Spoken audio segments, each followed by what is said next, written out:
All right, here we go. I just got home from class and I saw a report in the New York Knicks World, or two reports, and you know they're legit because they're coming out by reliable sources in the New York Knicks World that get information within the organization. You know, when it comes to the Knicks organization, Ian Begley and Stephon Bondi. The first report I read was Stephon Bondi went on to say that Quentin Grimes is frustrated.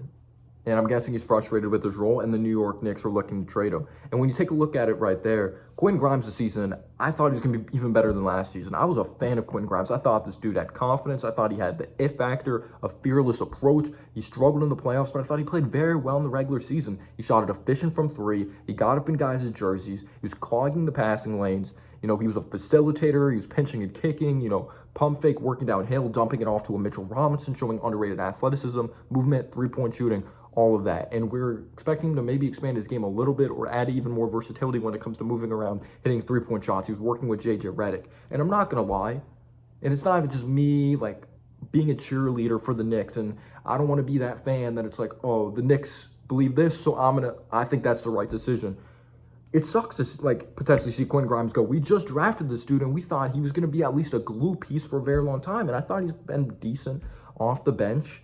He's not giving us crazy production, but at least he's fearless. And I feel like he's better defensively up against the second units. But yeah, Quentin Grimes averaged 5-6 points per game when he was a starter. He didn't really play that well. I thought that confidence kind of went away. You could say it's the lack of touches. I think it can come down to the system. When you have ball-dominant players in your system, you're not going to really succeed at a very high level, especially when you're a shooter. Of course, it's your job to always be ready and shoot the basketball and knock it down, but it's hard to be consistent when you're getting 5 to 6 shots. But he also doesn't have a deep bag, so it's also on him as well. But when it came to starters, he just didn't he didn't move laterally that well defensively, in my opinion. The court vision wasn't there when he got the opportunity. I just thought it looked like a complete mess. His confidence was shattered. And the reason why it seems like the New York Knicks want to trade him, we saw the reports, potential facilitator.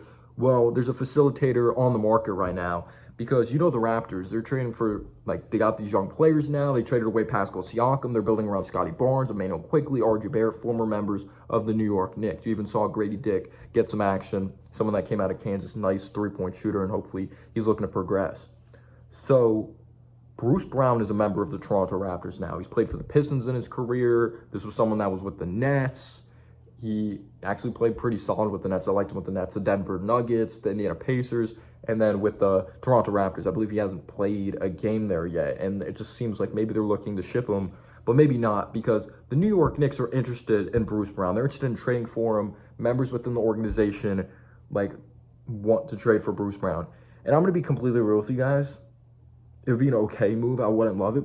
It's not that Bruce Brown isn't a good player. I believe you only trade for a Bruce Brown type of player, especially for planning to start him. If you get Bruce Brown, he comes off the bench, in my opinion, because our team isn't that stacked enough to just add a complimentary player like that. If we're going to trade for a player, and I'm not even saying this dude's going to be the savior, I'd rather trade for a DeJounte Murray than a Bruce Brown. You have to at least go big or go home somewhat, even though that's not like a Donovan Mitchell, if you know what I mean. Because you look at the Nuggets, they had their squad already. Jamal Murray, when he's in the playoffs, that dude's a freaking superstar. I don't care that he hasn't been named an all-star. Nikola Jokic, top 2 center in the league. Michael Porter Jr., Aaron Gordon. You have your depth. And then you have Bruce Brown in that squad. He's someone that can facilitate, set guys up. The offense flows a lot better, which would help us. Adding another facilitator, we need more ball movement on a consistent basis. But he's been an inconsistent three-point shooter in his career, so that would really confuse me if we go on to start him, in my opinion. Even though he's kind of undersized, well, it depends what position we go on to play him, because they played him in some small ball when it came to the Brooklyn Nets, but utilized differently in Denver Nuggets uniform. I believe he's around 6'3", 6'4", but he can crash the glass, no doubt about it. He's a switchable defender. He's kind of like Josh Hart, but a better Josh Hart, but kind of not at the same time. He has good athleticism. He's a great teammate, but he's been an inconsistent three-point shooter. You look at Brooklyn Nets, when he was with the Nets, he shot 40% from three. That is excellent. That's above league average.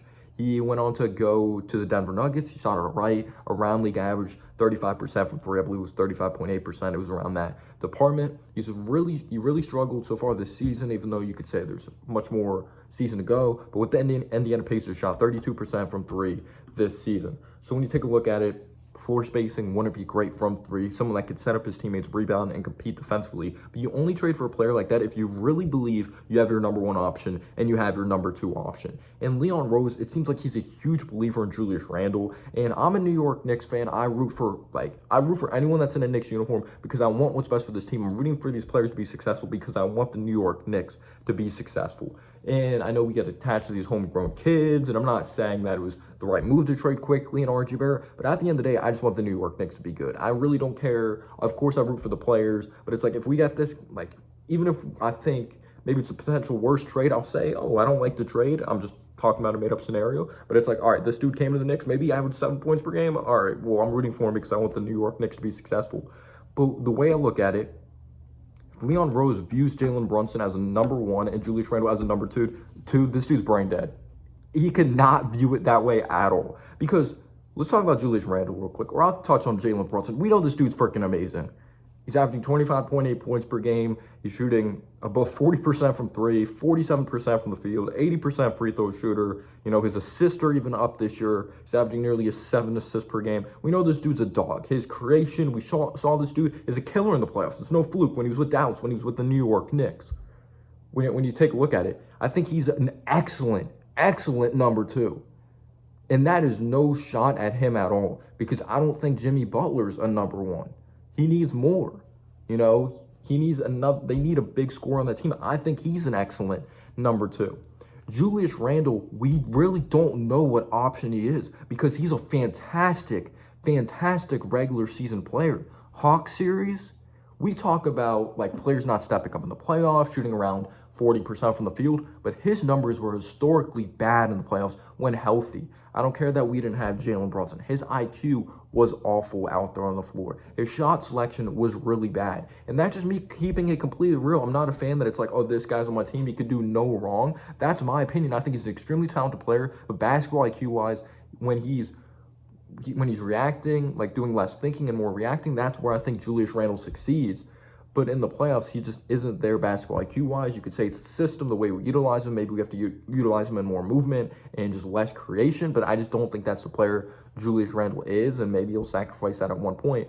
But you come out of the playoffs, even, I know he wasn't completely healthy in the playoffs. He had like a few good games.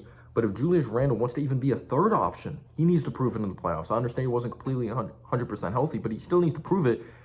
Because I've seen players not completely 100% healthy, and this dude is just shooting like historically bad numbers. Like you have to go back to the Dolph Shays days of how bad he was shooting from the overall field. So you only get a Bruce Brown type of player if you believe you really have a number one and a number two. Because Bruce Brown's a very nice complementary piece, good locker room guy, but like he fit very well with the Nuggets because they had their team. But it's probably like a glorified Josh Hart, but he doesn't shoot the three ball that well. So I would only do it if it's a bench piece. We need, like, Dante's a decent placeholder. That's the position you have to get at least a damn near star or a star. That's my thoughts. Peace out, y'all.